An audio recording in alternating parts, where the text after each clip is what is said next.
Desa Bawomataluo merupakan salah satu desa yang terletak di Kecamatan Panayama, Kabupaten Nias Selatan, Sumatera Utara yang sudah ada sejak berabad-abad lalu.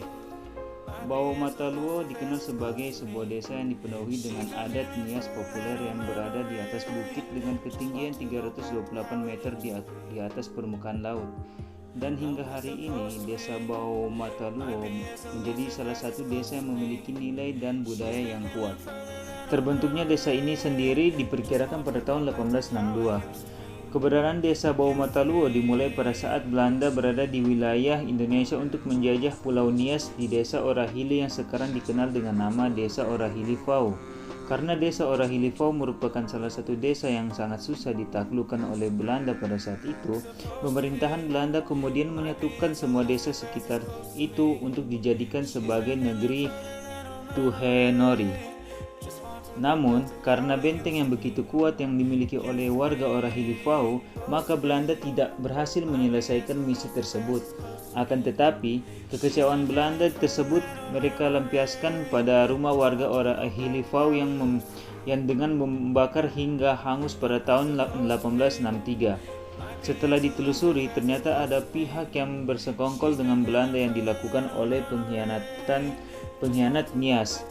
Cara mereka adalah dengan memberitahukan hasil rapat dan tempat musyawarah pada si Ulu dan si Ila di Orahili Fau pada saat itu. Setelah kejadian tersebut, masyarakat Orahili Fau kemudian melakukan pengungsian di beberapa daerah sekitarnya. Sebut saja Desa Lawinda, Desa Nanowa, dan perbatasan Lahusa. Namun, mereka tidak nyaman karena daerah-daerah ini memiliki dataran yang sangat rendah sehingga takut sewaktu-waktu Belanda kembali lagi. Menariknya, ternyata ada satu rumah yang belum dijamah oleh Belanda dengan kekejaman kebakaran yang mereka timbulkan, sehingga rumah itu sampai sekarang masih ada di Bawomataluo. Hal itu dipindahkan dari desa Orahili Fau pada saat itu dibawa ke Bawomataluo sehingga dijadikan sebagai hunian kepala desa. Jatuhnya Bawomataluo sebagai tempat hunian karena Bawomataluo memiliki dataran tinggi dan mata air yang cukup banyak. Hingga hari ini, Bawomataluo menjadi salah satu destinasi wisata yang banyak digemari oleh wisatawan dan mancanegara ke Pulau Nias. Tidak hanya itu, Bawomataluo merupakan salah satu cagar budaya nasional yang perlu dijaga kelestariannya, baik dari budaya lokal, peninggalan barang antik, dan sejarah yang telah diperjuangkan. Desa ini tidak hanya sekedar desa seperti pada umumnya. Desa ini memiliki berbagai keindahan yang dapat dinikmati setiap wisatawan. Penduduk desanya juga masih sangat lekat dengan adat dan budaya. Hal itu ditandai dengan terpeliharanya rumah-rumah tradisional yang masih berdiri kokoh, struktur bangunan yang terlihat sangat kuat serta memiliki bentuk yang unik.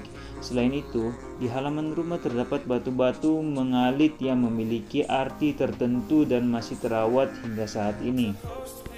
Dalam Undang-Undang Nomor 5 Tahun 2017 tentang Pemajuan Kebudayaan, objek pemajuan kebudayaan adalah unsur kebudayaan yang menjadi sasaran utama pemajuan kebudayaan.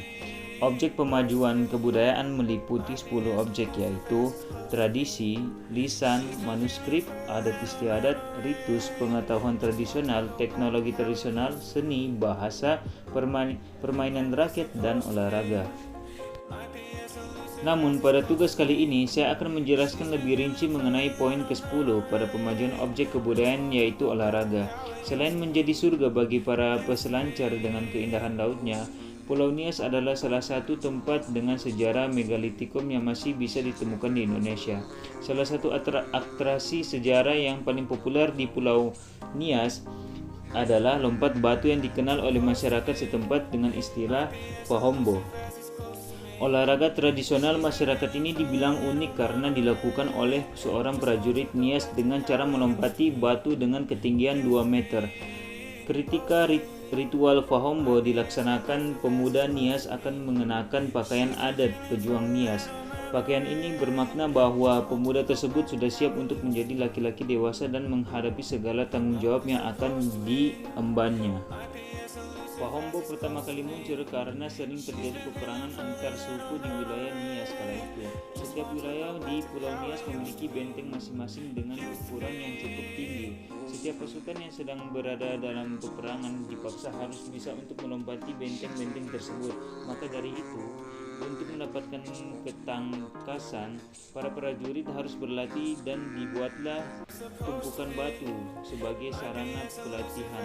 Dengan begitu, para prajurit akan lebih mudah melewati benteng-benteng tinggi dari para musuh saat peperangan. Meskipun saat ini Pohombo dilakukan bukan untuk tujuan peperangan, tradisi ini masih melekat di masyarakat Nias. Tradisi lompat batu Nias kini menjadi semacam ritual untuk menunjukkan kedewasaan bagi para pemuda-pemuda di sana. Batu setinggi 2 meter dengan ketebalan 40 hingga 60 cm harus dilompati oleh semua pemuda Nias yang sudah dianggap dewasa. Meski begitu, pada faktanya untuk bisa melompati batu setinggi 2 meter bukanlah hal yang mudah. Terdapat ketentuan lain dalam tradisi ini, yaitu para pemuda Nias tidak boleh menyentuh batu ketika sedang dilompati, sebab jika kulit menyentuh batu maka mereka dianggap belum berhasil. Para pemuda perlu latihan keras dan waktu yang cukup lama agar Pohombo bisa berjalan dengan lancar tanpa adanya cedera. Tanpa ancang-ancang yang terjatuh, para pemuda akan berlari kencang menginjakan kaki pada tumpuan batu kecil. Kemudian tubuhnya akan melompat dan melayang di udara melampaui batu besar setinggi 2 meter dan mendarat.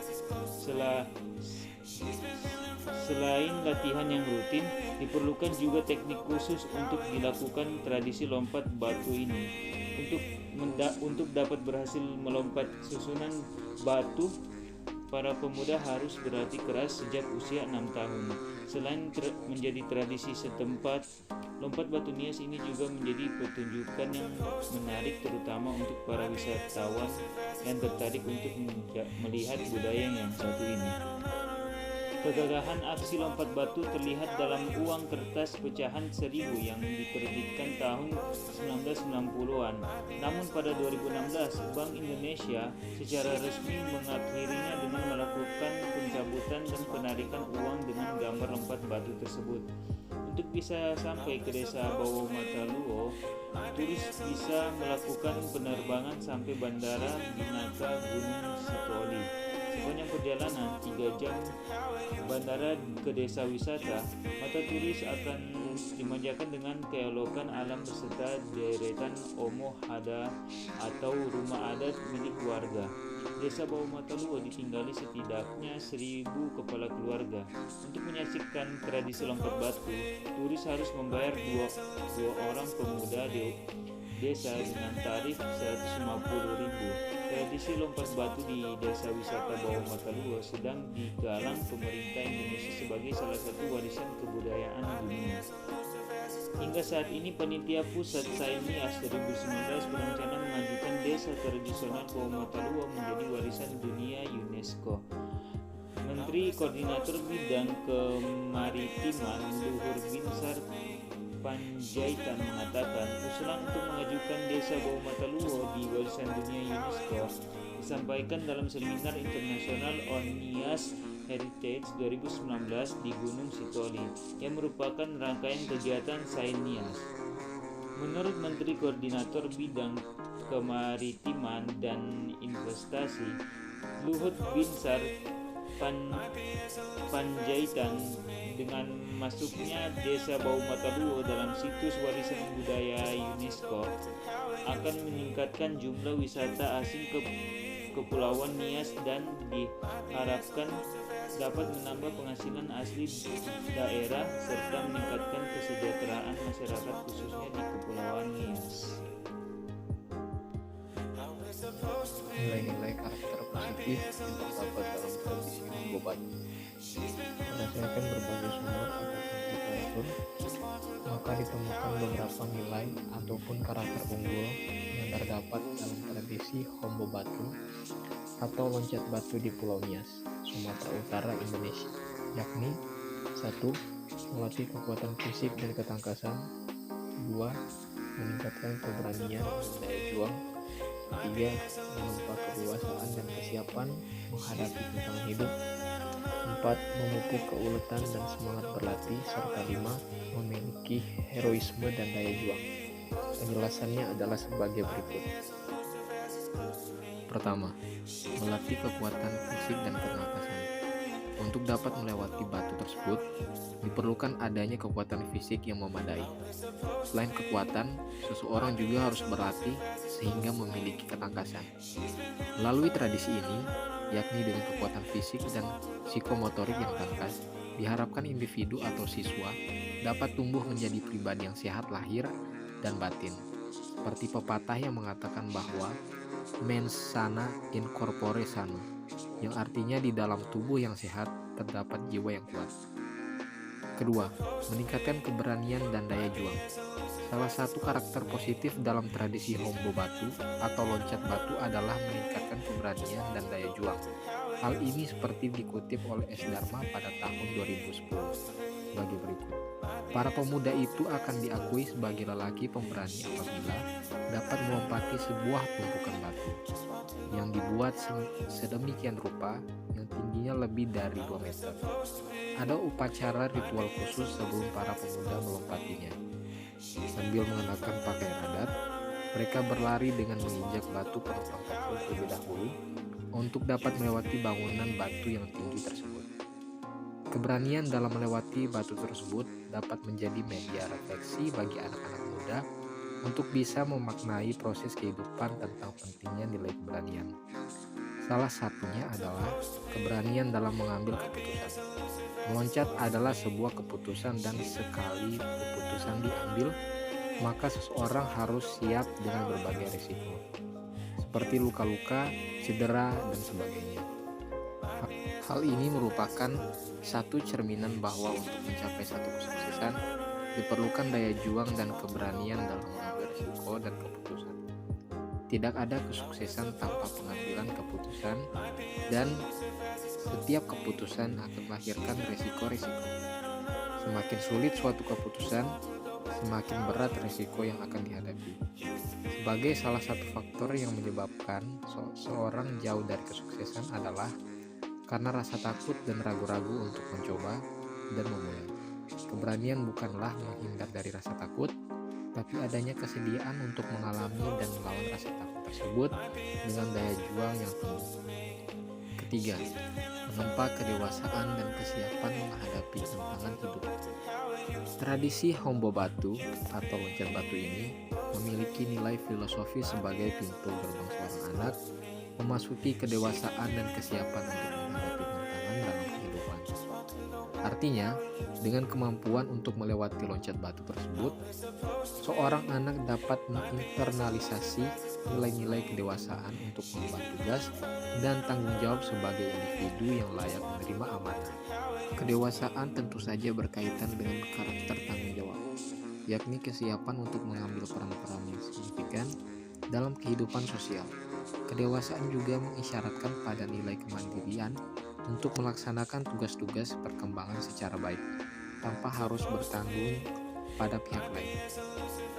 Sementara itu, M.R. Feinberg 1965 menjelaskan bahwa kedewasaan adalah sebuah proses menjadi dengan beberapa indikator, seperti dapat menerima dirinya sendiri, menghargai orang lain, siap memikul tanggung jawab, percaya pada diri sendiri, sabar atau dapat mengontrol emosinya, serta memiliki rasa humor.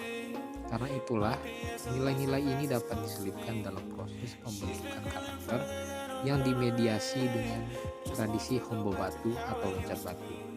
Keempat, memupuk keuletan dan semangat dalam berlatih. Sejak usia 10 tahun, anak-anak di Pulau Nias, Sumatera Utara, Indonesia telah dipersiapkan untuk menghadapi atau mendapatkan giliran Fahombo atau Hombo Batu. Ini mengandung nilai bahwa untuk mendapatkan status kedewasaan yang ditandai dengan kemampuan melewati Hombo Batu atau loncat batu tersebut, disyaratkan adanya usaha dan kerja keras serta latihan yang berdisiplin.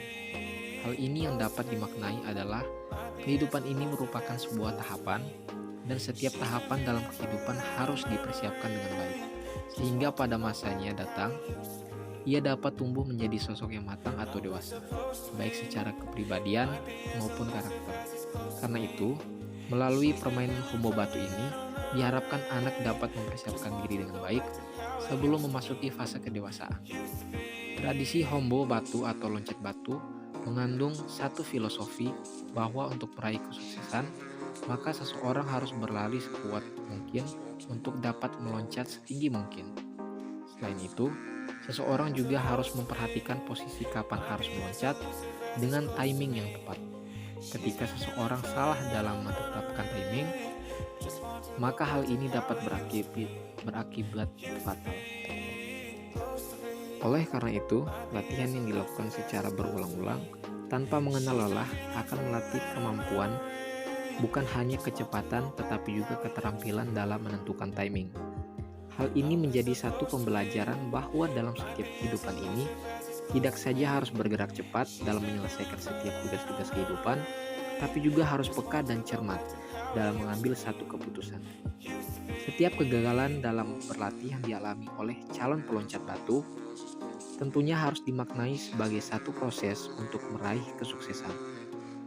Melalui media ini dapat menjadi bahan untuk menjadi atau memberikan kesadaran akan kegigihan dan keulatan untuk terus mencoba dan memulai lagi, sehingga dapat menaklukkan tantangan loncat batu tersebut. Hal ini sejalan dengan konsep adversity quotient yang dikembangkan oleh P.J. Stoltz pada tahun 1997, yaitu bahwa kecerdasan dapat mengubah tantangan menjadi peluang. Ia juga mengibaratkan kehidupan sebagai pendakian, maka manusia dapat dikategorikan ke dalam 3 kelompok berdasarkan semangat dan ketertantangannya untuk menaklukkan puncak tertinggi dalam kehidupan, yaitu quitter atau orang berhenti dan keluar dari pendakian, yaitu banyak orang yang memilih menghindari kewajiban, mundur dan berhenti menghadapi tantangan. Camper, yakni mereka yang telah berjalan melakukan pendakian meski belum begitu jauh dan kemudian memilih mencari tempat yang nyaman untuk berkemah dan tidak lagi melanjutkan pendakian. Golongan ini adalah mereka yang tergolong manusia yang cepat puas dan tidak lagi memiliki gairah untuk melakukan tantangan-tantangan hidup berikutnya. Dan yang terakhir, climbers, yakni mereka yang mengabdikan dirinya untuk melakukan pendakian sepanjang hayat. Mereka yang selalu tertantang menaklukkan pendakian-pendakian baru dan selalu mencari tantangan tanpa menghiraukan usia, jenis kelamin, ataupun cacat fisik yang dialami. Oleh karena itu, jika dikombinasikan dengan adversity quotient, maka diharapkan melalui media Hombo Batu atau loncat batu ini dapat melahirkan sosok pendaki yang selalu siap dengan tantangan baru dalam kehidupannya. Kelima, memiliki heroisme dan daya juang. Seperti sejarahnya bahwa Hombo Batu atau loncat batu merupakan tradisi yang lahir dari konflik sosial. Tradisi ini merupakan wahana untuk melatih dan mempersiapkan pemuda dalam menghadapi satu peperangan. Jika diamalkan saat sekarang ini, perang yang dimaksud tentu saja bukan lagi perang dalam pengertian angkat senjata untuk melumpuhkan pihak musuh, tetapi kehidupan yang penuh dengan tantangan, baik internal maupun eksternal. Kehidupan sekarang ini dapat juga ditamsilkan sebagai sebuah peperangan, yakni peperangan untuk menaklukkan musuh-musuh kehidupan itu sendiri. Musuh-musuh tersebut adalah hal-hal yang dapat menghambat proses pencapaian kesuksesan seseorang. Hidup adalah sebuah pertarungan, dan salah satu syarat dalam memenangkan sebuah pertarungan adalah menaklukkan diri sendiri dan mengoptimalkan segala potensi diri yang sejatinya hampir tidak terbatas. Sisi negatif yang harus ditaklukkan dalam perang kehidupan adalah seperti rasa takut, rasa tidak percaya diri, keraguan-raguan, sifat pemalas, dan lain-lain. Heroisme atau kepahlawanan lebih dari sekedar keberanian saat diserang atau saat kesejahteraan fisik terancam. Kekuatan atau karakter ini menunjukkan pada pendirian intelektual dan emosional yang tidak nyaman, sulit dan mengandung resiko. Dengan kata lain, heroisme atau kepahlawanan adalah sikap mental untuk menghadapi bahaya meskipun rasa takut mengikutinya.